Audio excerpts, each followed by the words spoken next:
Hi, everyone. Thanks for stopping by the Time We Discuss studio. Today I'm speaking with Cami, and it's time we discuss performance coaching and NLP. Today on Time We Discuss, I have Cami here. Cami, thank you for joining me today. You are so welcome. I am thrilled to be here, Dan. Awesome. Cami, you are a certified professional performance coach and an NLP practitioner. Now, I have a very, very general idea of what NLP is and how it can be used to make change. However, I know nothing about performance coaches. The title has implications, and I can hazard a guess, but I'm not gonna. So, Cami, what does a certified professional performance coach do, and how does neurolinguistic programming play into that? A performance coach is a person who works with individuals to get where they want to get in their life. But we do it not through consulting, not through telling people what to do, but through a skill set of asking questions and reflective listening and pointing out what we notice. And so the idea of coaching is that if I work with you, Dan, on like something that you want, say you want to grow your podcast really huge, and like we're working together, I'm going to ask you questions about what's in the way and what's next. And there will be a level of accountability and a level of looking at like what's stopping you and all those things. That's coaching in a tiny nutshell.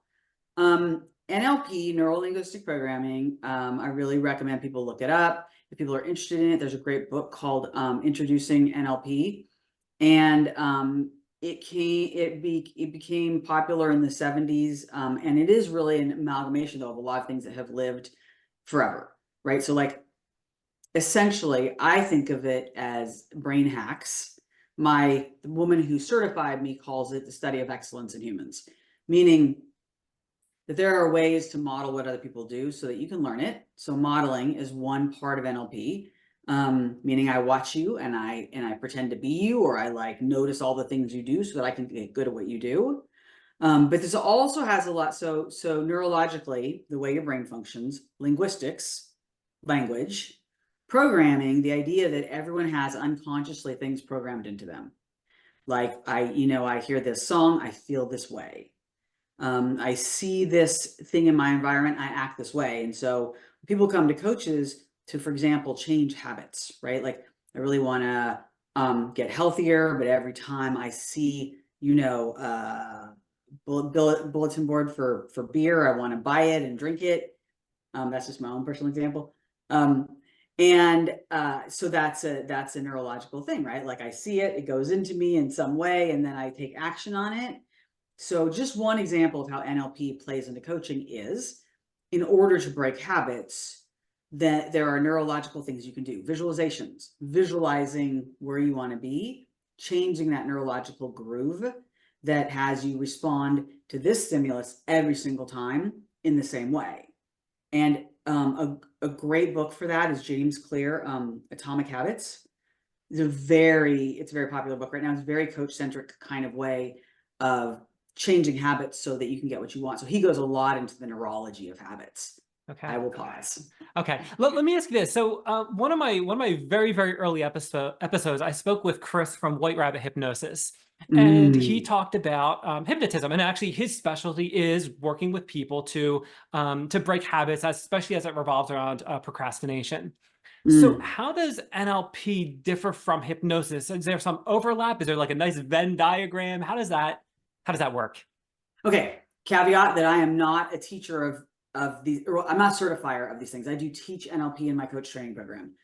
But I know that the woman who trained me in NLP is also a hypnotist, hypnosis practitioner, whatever you call them. And I think that Venn diagram is a great expression of it. In NLP, we talk about how to induce a trance-like state. But here's the thing, Dan. I could induce a trance-like state in you by asking you to close your eyes and imagine something and just focus on your breath. You would then be in a trance-like state because there's different brain waves that operate when your eyes are open and when your eyes are closed, right? And so now my knowledge of hypnosis is hypnotherapy. I bet there's a better word than hypnosis. I keep thinking about the guys on the stage that make you bark like a dog. I feel like that's the wrong word. But that my knowledge of hypnosis is less extensive than NLP for sure. I've had it, but what I think is there's more technique to have you go deeper and be directed more. Whereas visualization and trance states in NLP are possibly more like client-led. Okay. That's a guess about the hypnosis, but that's for sure about the visualizations. So they're very, yeah, I'm going to say Venn diagram. I love that. That's interesting. Okay. So now, when you're working with clients, well, let me actually start with this. Is this your own business, or do you work for a company and this is your role within a corporation or an organization? Thank you. I have my own business. Okay. I practiced law and then I became a coach, and I've been coaching since 2008. And I currently, the biggest part of my business is training other coaches. So I currently have a lot of knowledge about how coaching works because of the fact that I now train other coaches. Okay. Now, primarily in the role of coaching, and not specifically you in this instance, but just more of an overarching generalization. Is the coaching more aimed at like higher level senior leadership, or do you Mm, also coach? Yeah, I hate to say it, but like regular people, everyday people. What does that yeah. look like? Yeah. Okay. If you're talking about the overarching, everybody, I think not everybody knows about coaching, and executives maybe know it more now.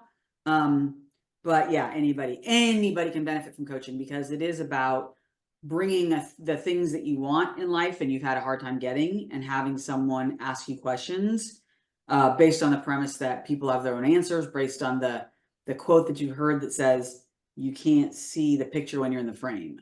Like how can somebody show you what you're doing? Like, I'm sure you've had, Dan, your spouse or somebody say to you, did you know that every time this happens, you do this? Or did you know you're using this language? And you go, no, I never said that. Because we can't really observe ourselves. How did you transition out from being an attorney to being a coach? How did that happen? Yeah. Okay. So given the nature of your podcast and what you're up to, I think it's important to say, like, it was an accident. Because I think, like, I didn't know anything about coaching, Dan. I didn't even know it was a thing. So I was a lawyer. I've been in personal growth my whole life, just interested in personal growth my whole life. I went through some programs like communication and uh, learning about purpose and things like that. And I met a bunch of coaches, and I just liked what they knew, and I liked how they acted, and I liked that they were challenging, and they wouldn't just let you say something like I'm going to do that thing, and then you never do that thing. They would ask you, why did you not do it? And I really just loved them, and I thought, as a life skill, this would be cool. So my sister and I together went through this year-long coach training program. There was a sister company to these other programs I was doing that ran a coach training program. That's why I was meeting some of my coaches. And she and I went through this year-long program. And in that program, as in ours, you are required to coach external clients and really practice. And I just fell in love with it. I was just like, I've never experienced anything like it. We coach people typically for like 3-month periods. And the number of things that they changed, the number of results they got that they could never get before, I was just blown away. And for me, law was not purpose driven in that way. It was not life changing. So I often say, like, I think a lot of people are like looking for their passion. That never crossed my mind to look for my passion. But I would say that my passion kind of like found me, because, man, I'll tell you, when I started doing it, I was like, oh, this is so much better. This is so much more fulfilling than practicing law. Now, let me ask you this. So you said it typically lasts about it's a 3-month period where you're coaching someone. Is that on a particular thing, or it's like within this time Mm. frame we can, and I hate to say this, but like we can fix 2 things? What does that look like? Okay. What great question. You're a good podcaster, Dan. Thank you. Yeah, and you're also right. Fix, not our word. But yeah, no, it's 3 months. I'm gonna say it's 3 months at a time. We ask people to start for 3 months every week. See, unlike therapy, which sometimes can say like, oh, come and go and do what you want. Not all therapists are like that. But coaching is very like, we will actually create a plan for you, like an outcome, like where do you want to be at the end of 3 months? So in a sense, it's what you're saying. Like we work on, this is another thing in how habits work, how the brain works, about how having a shorter or a longer period of time can affect your motivation for like making that change.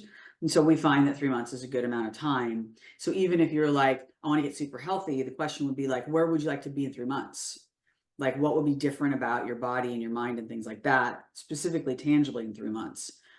Then we go for it. Then people can either leave or most often what they do is they create another 3-month plan. Now, when they do that, is it common for them to have something completely unrelated? So maybe the first 3 months is I want to be healthier, and then the next 3 months after that is I want to get my finances in check or something like that.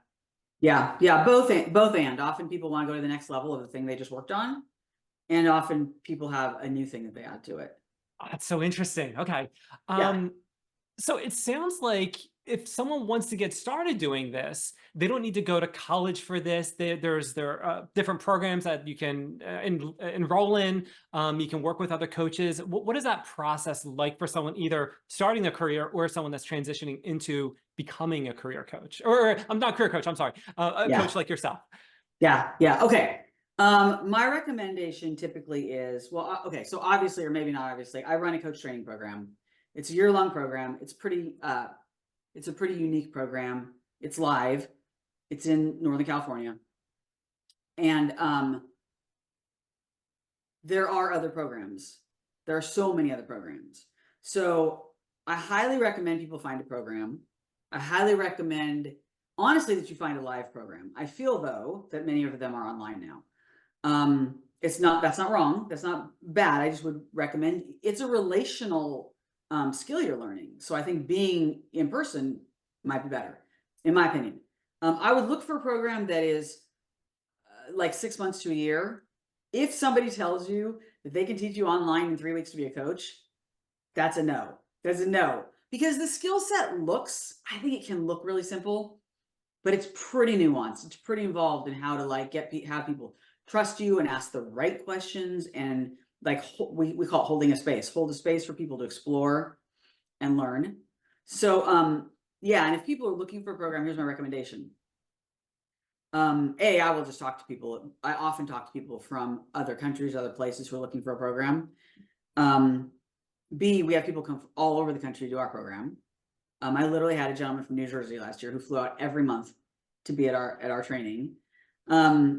If you're looking, I would recommend that you either go word of mouth, somebody who's been through that program, or potentially, and I'm not saying this is for sure, but potentially you go to the ICF, which is the International Coach Federation, and they recommend schools. Now, I'm not saying you have to do that because like my school's not ICF, but if you can't figure out how to choose a school, they certainly have a great way of determining who qualifies.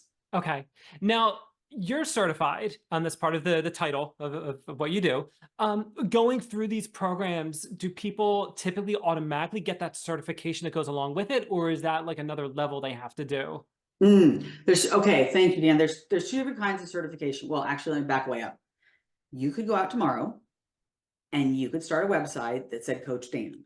There is no law and there's no regulation in any state. Okay. There's an upside and a downside to that situation, right? Because our profession gets a little confusing because some people are calling themselves coaches, and often in organizations, managers are calling themselves coaches. So there's a lot of confusion around that, in my opinion. So I'm setting that aside. Distinct from that, you and I are agreeing that I think you should go through a program. You should go through a program to become certified as a coach. Okay, so the certification, there's 2 different certifications. One is that program certifies you. Any program should certify you. And when I was originally called a certified performance coach, that was because my program, that was their name, certified performance coach. There's another level you can go to, which is again, the ICF is a voluntary oversee body because you don't have to be overseen, but they have a wonderful code of ethics and codes of competencies, which we use in our program.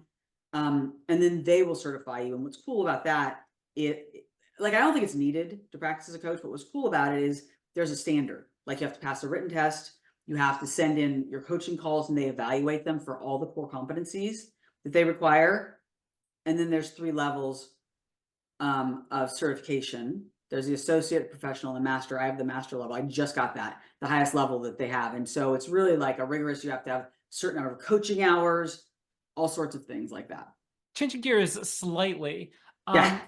Do you think this particular career is better suited for certain people than other people? So for instance, Mm, I could see if I don't like talking to people, if I don't like being on the phone, if I don't like being on Zoom, if I like being left alone, this might not be for me. Are there mm. certain other attributes that kind of fall in line with that, that if someone's thinking about doing this, it's like, if you think about these things, if you don't like these things, maybe look elsewhere. The people who come to me to join the program are people who always say to me, like, "Oh, my friends always come to me for help. I love listening to people. I love helping people, all of that." Um, on the other side of it, if you are truly, really honest to God attached to people doing what you say they should do, this is not your career. Now, many people whose friends come to them, they are telling their friends what to do, but they unlearn that in coach training, because what's under that is a real desire to serve other people and to help other people. And if that's your desire, coaching is probably a great fit for you. If you're like, I cannot listen to people and I really just want them to stop doing doing it the wrong way and do it the way I tell them to do it, then it's probably not your path. Let me ask you this. How often does this happen where you have a client, they come in and you come up with that 3-month plan to change whatever it is they want to change. Yeah. And the 3 months goes by and they don't make the progress. Mm. And then you do the same thing maybe for the next 3 months. And again, they're just not, they're not getting to where they want to be. And it could be for a variety of reasons. Maybe, they want to do it, but they really don't want to do it. It could be one of those things. Is that common? Is that very uncommon? What does that look like? And is that frustrating at all on your part where it's like, I want to help you. Why won't you let me help you? Oh, What is that like? I love that, Dan. Okay. So, um, yeah, like you said, there's a variety of reasons why that happens. And I think that's the main question. Why is this happening? Because when people come to coaching, they bring something they haven't been able to get yet. So it is inherently something challenging for them, right? And the belief in coaching is that what's getting in your way is you, like something, some belief, some internal structure that you're unaware of, right? That you haven't been able to move past. And so when you start having coaching moving toward this thing, you may not get there, right? You may need to like dismantle some things along the way. One of the things I believe about coaching is that people come to get something like an external thing often. And what they learn is that they really are the kind of person who could have it, right? So instead of maybe getting the result, I start to get to know myself better, right? And I start to know how to get other. So when you leave coaching, you can get other things. So you don't have to have a coach for like every single thing, though it's beneficial. You learn. It really is meant to be empowering, right? Empowering means like I learn the things that are holding me back. So that's one answer. If it is extreme though, Dan, if I see like sometimes I work inside of organizations where I was hired by the boss, and I've had to be very careful in interviewing the people I'm coaching because it's a very client driven thing. And if you're not into it, it will not work. Like full stop. So I think the only other thing I'm looking for, it's people make progress at their rate. That's it. Like that's fine. I think the only thing I'm ever looking for is, are you actually not doing it? Are you actually not interested in doing this? And then we should probably just like go our separate ways. But it is very nuanced in the sense that people don't just immediately get the thing. Sometimes they do, but often they don't. But that doesn't mean they're not doing the work. And yes, no, Interesting. it's not frustrating for me, but I will tell you that some of the students, the first thing they say is, why is this person not going faster? And that's a you thing. Kimmy, it's interesting. In a previous life, I say I was a web developer slash designer, and I used to build some really, really cool things. And when I was very early in my career, it was always disheartening to build this thing that was really cool, and then the person uses it for a month, or the team uses it for a month, the organization, whatever, and then they don't use it anymore, or right out of the gate, they just decide they're not going to use it for Yeah. whatever reason. And a little part of me would die each time because it's like, it was so cool. Like it was such a great thing. It fixed such a great problem. And now they're not using, and then eventually you just kind of get used to it. It's like, if they use it, doesn't matter. I got paid for it, whatever.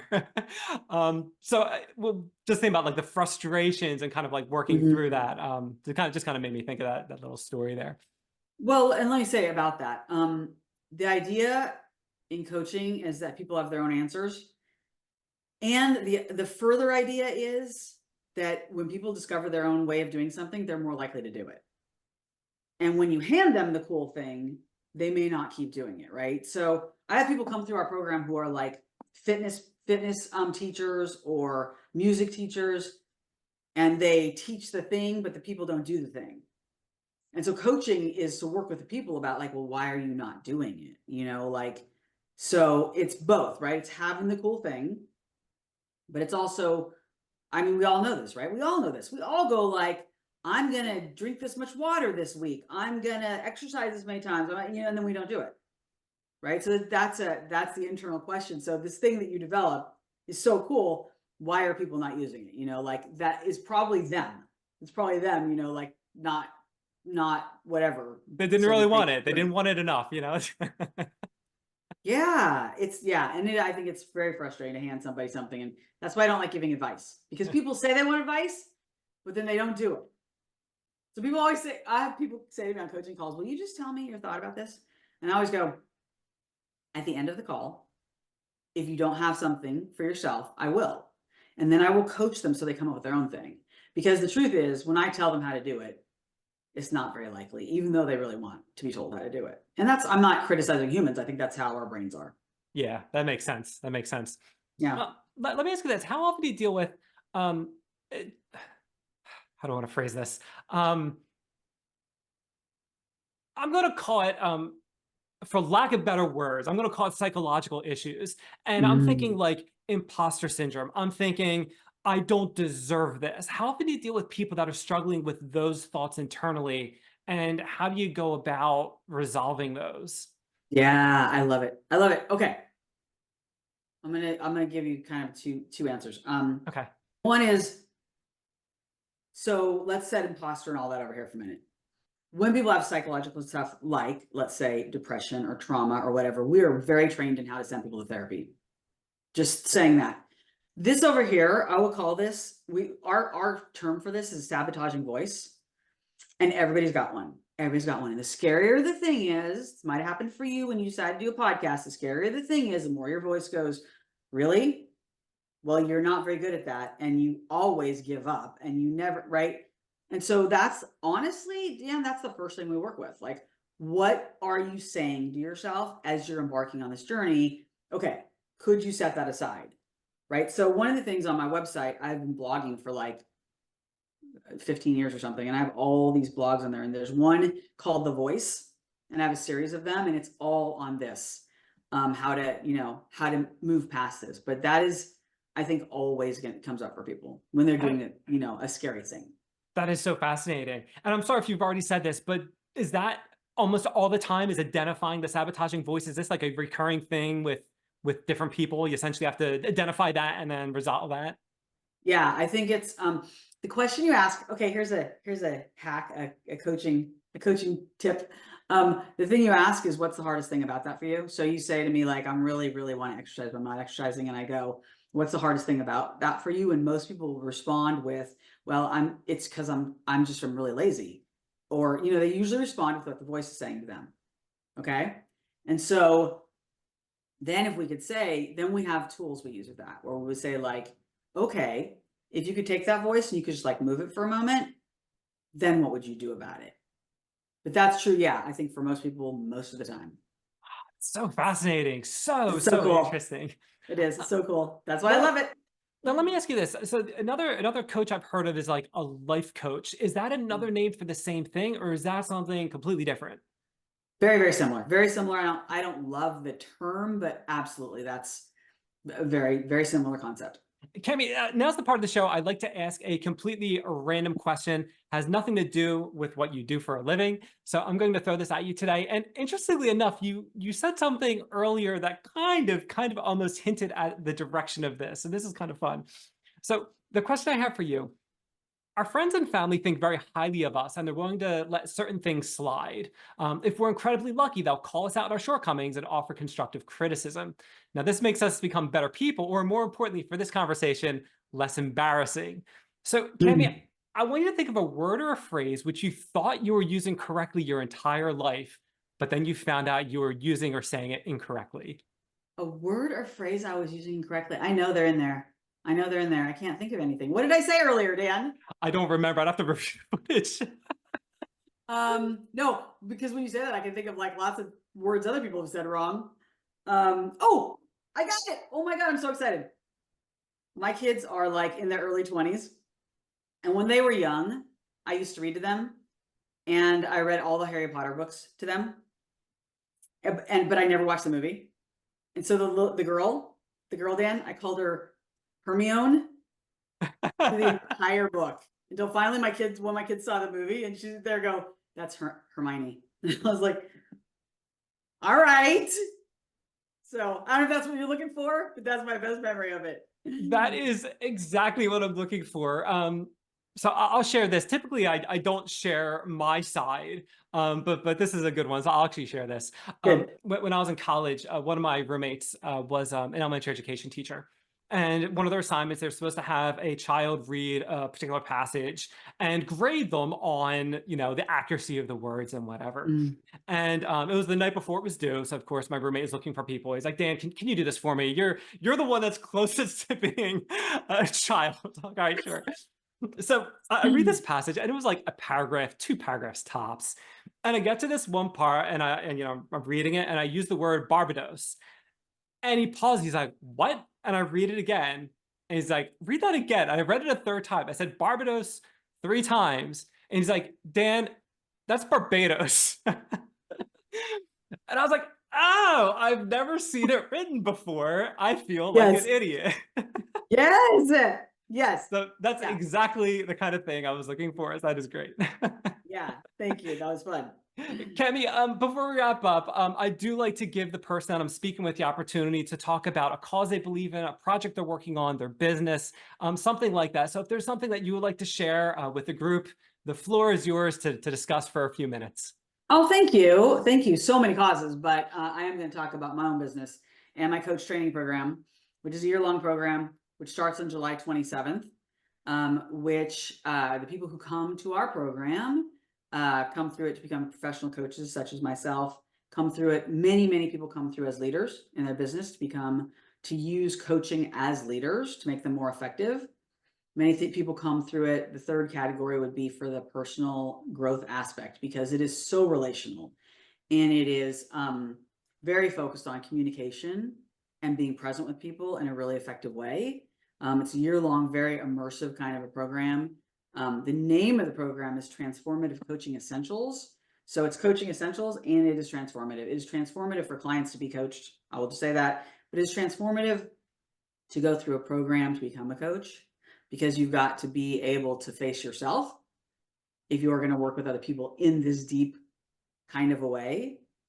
So, yeah, I think that's all I'll say about it. It's an amazing program, and I'm sure the stuff will be in the show notes, and people can contact me. And we have a few Zoom webinars that we're doing over the next couple of months to introduce people to it and actually offer coaching tools. So they're Zoom calls that you can go to and learn, even if you don't end up doing our program. I'll make sure I get all the URLs from you. I'll put it on my website as well as in the description with the show notes for the show. That'll be fantastic. Thank you. Absolutely. Kemi, thank you again so much for joining us on Time We Discuss and telling us what it's like to be a coach. Yeah. Thank you, Dan. This was super fun. Thanks for popping in the studio. My name is Dan, and this is Time We Discuss. I really enjoyed speaking with Kemi today. Don't forget to check the links in the description to learn more about performance coaching. If there's a profession that you want me to cover, add a comment and I'll find that person for you. Don't forget to like, share, and subscribe. That'll do it. See you next time on Time We Discuss.